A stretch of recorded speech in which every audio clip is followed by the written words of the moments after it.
Welcome. Entrepreneurs that are incredibly successful do a number of things really, really well. One of which is routine. And being able to get routine right and being able to make time for success is something that they've mastered and others don't. We all get distracted during the day. We all get taken off rails. And I remember when I was first growing my business, I would say, right, every Friday is my marketing day. And I'd go and do all my marketing and I'd get my funnel sorted, I'd get my campaign sorted, and then, we'll be off to the races. Next week, we'll have loads more leads. And of course, what happens, the week rolls on, Friday morning, you get some messages from clients, you're distracted, it's now Friday afternoon's the afternoon, and before you know it, you're absolutely cream crackered. You sit down and you get about half an hour in. I did not make time for success. And so many people fall into this trap because actually, what's the first thing that has to happen for you to grow your business? You need to get your phone ringing and inbox pinging with hot inquiries that you close into significant deals. It's not going to happen unless you make time for it. So this is why for our clients and the accelerators we run, we've actually made sure that we diarize, we actually time block in your $1 million hour. And what do we mean by that? We mean making the space for you to think creatively about scaling your business to $1 million and beyond. And what would you do within that hour? Well, it's about actually systematically putting together sales and marketing funnels that actually swamp your business with inquiries.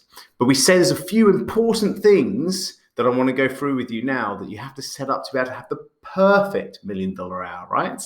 Okay, and I'll just say, you've got to make the space for it. So mine is always between 6:15 and 7:15 every morning, Monday to Friday.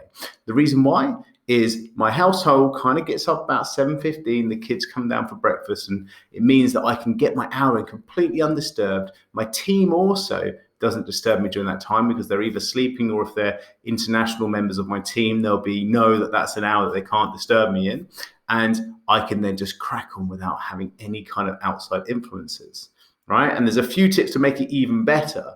But it also, the beautiful thing about it is at 7:15, I can be full on dad mode, get the kids ready, get them into the car, do the school run, and enjoy that morning with them, as opposed to be worrying about work because my head's already clear, right? I've already won in the day, okay? That's amazing thing to start your day winning, right? So 6:15 to 7:15 is what other of my clients work in the evening, but time block it in every single day and iron curtain that time block. How do you iron curtain it? Well, you get rid of the tech. You make your phone go on silent. You stop the notifications. You don't have your email up, so it's not ping, ping, ping. You don't have phone goes into airplane mode. You actually iron curtain so nothing can get to you except for doing the work.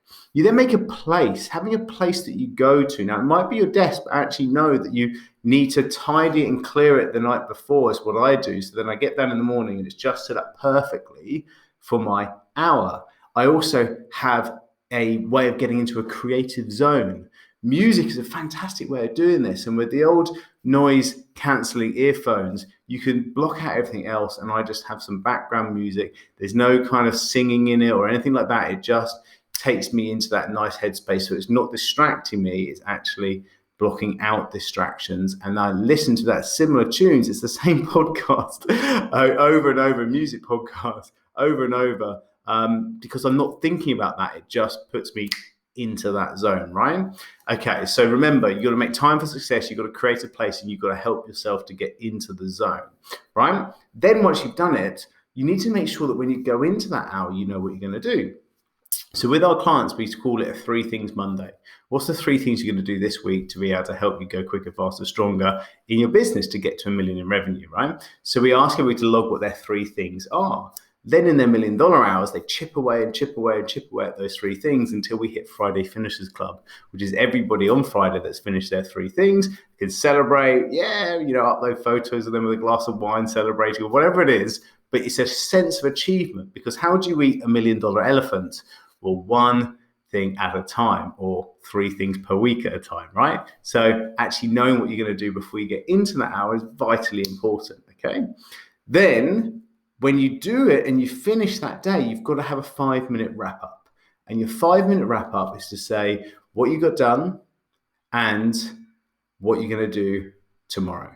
So reflect on what you got done, and then write that down. We're going to get this, this, and this done. And so therefore tomorrow morning, I'm going to go do this and this. Or tomorrow evening, depends on which rotation you work. Because I've got a client that likes to do fitness in the morning. So therefore their $1 million hour is between 9 and 10, because that's when the household goes to sleep, right? And so then he has his $1 million hour there, okay? So just know that you document that just in a journal. Just have like a separate journal, your $1 million journal, and just go, this is what I got done today, and this is what I've got to achieve tomorrow to be able to hit my 3 things for this week. I hope that helps. So to recap, remember, time block it into your diary, make it consistent, and make it into a place that is iron curtain so nobody can get you, but then get yourself into the zone that's the creative zone. So whatever you need to do that, right? It might just be complete silence you need, maybe a different ambient lighting that will help, right? And then make sure that you know what you're going to do before you start, so you're straight into it, and then give yourself 5 minutes at the end to reflect on what you got done and what you can do next time. That's it. Richard Woods wishing you the best $1 million hour. Go eat that $1 million elephant,